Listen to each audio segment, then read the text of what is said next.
अस्सलामु अलैकुम वरहमतुल्लाहि वबरकातुहू। आऊज़ु बिल्लाहि मिनश शैतानिर रजीम। बिस्मिल्लाहिर्रहमानिर्रहीम।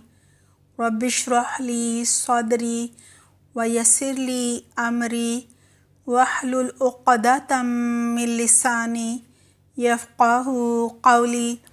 रब्बि ज़िदनी इल्मा। अल्लाहुम्मा फ़क़िहना फ़िद्दीन। आमीन। प्यारे बच्चों, कैसे हैं आप सब? उम्मीद करती हूँ आप बिल्कुल खैरियत से होंगे।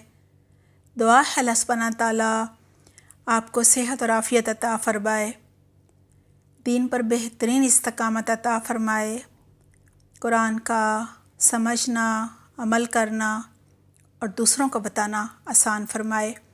आमीन अल्लाहुम्मा आमीन। हमारी सूरह बकरा की आयत नंबर 45 है। पहले लफ्ज़ी तर्जुमा होगा, फिर इंशाल्लाह तफसीर करेंगे।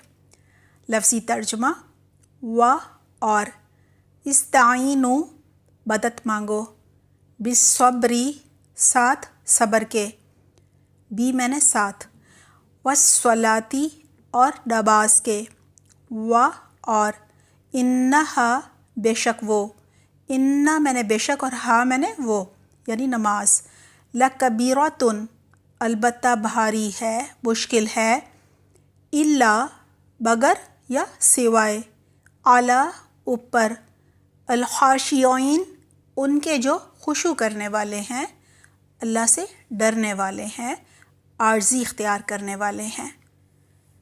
इस आयत पे है वस्ताइनु बिस्सब्री वस्सलाह व इन्नहा लकबीरतुन इल्ला अलल खाशियीन। तर्जुमा है और मदद मांगो सब्र और नमाज के साथ, अगरचे ये मुश्किल काम है मगर आर्ज़ी और खुशू करने वालों के लिए मुश्किल नहीं है, भारी नहीं है। पिछली आयत में उलमा यहूद से कहा गया था कि तुम दूसरों को तो नेकी का हुक्म देते हो लेकिन ख़ुद नेकी नहीं करते हो, यानी ख़ुद अमल नहीं करते हो और मुहम्मद सल्लल्लाहु अलैहि वसल्लम पर ईमान नहीं लाते।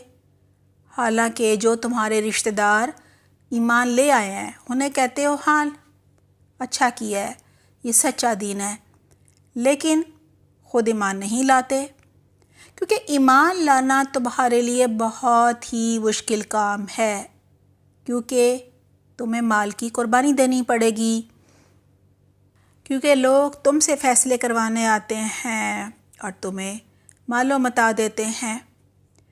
अब लोग तुम्हारे पास नहीं आएंगे अगर तुम भी ईमान ले आए, क्योंकि वो भी फिर मोहम्मद सल्लल्लाहु अलैहि वसल्लम पर ईमान ले आएंगे और अपने फ़ैसले करवाने मोहम्मद सल्लल्लाहु अलैहि वसल्लम के पास जाएंगे फ़ैसले करवाने के लिए। इस तरह तुम्हें ईमान लाने पर अपनी बढ़ाई जाने का डर है, माल के जाने का डर है।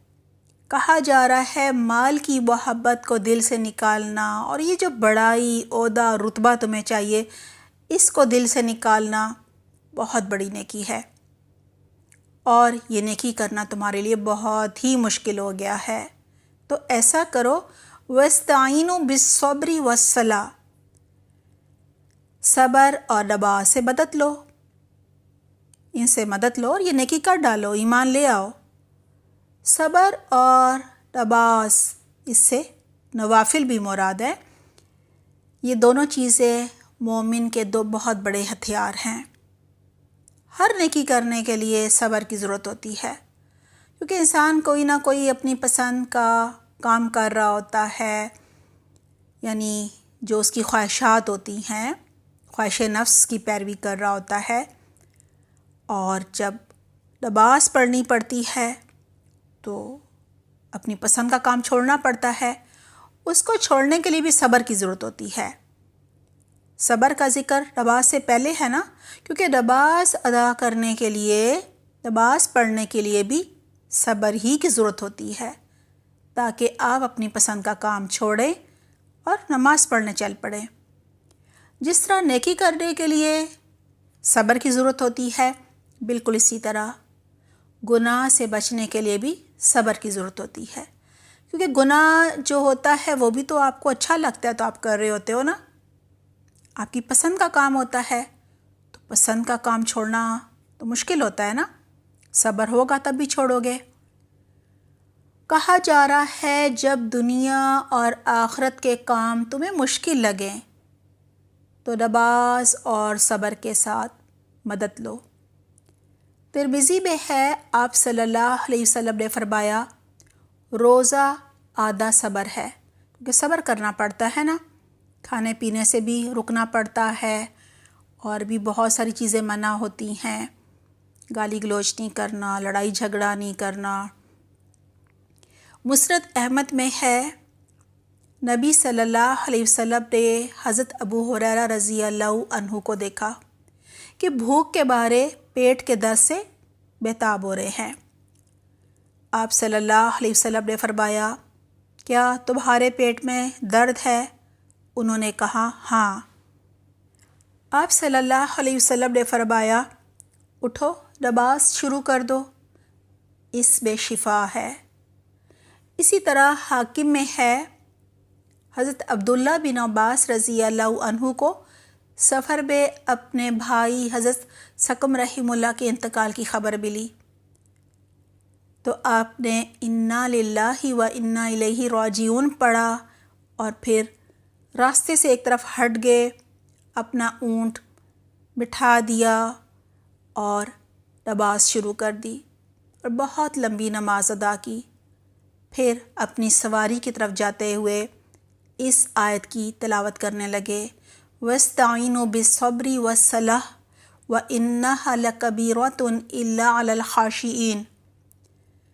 دعا ہے کہ ہمیں بھی آزمائشوں کے وقت یہ آیت یاد رہے اور ہم اس آیت پر عمل کریں اور فوراً جا نماز پر جائیں، نفل ادا کریں اور اللہ سے دعا مانگیں کہ اللہ تعالیٰ ہمیں صبر دے، اچھا نعم البدل دے۔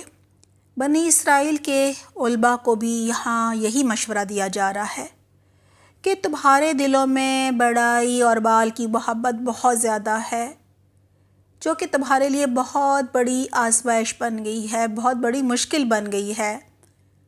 لہٰذا یہی دو چیزیں جو ہیں تمہیں محمد صلی اللہ علیہ وسلم پر ایمان نہیں لانے دے رہی، ایمان لانا مشکل ہو گیا ہے کیونکہ تم مال کی اور بڑائی کی قربانی نہیں دینا چاہتے۔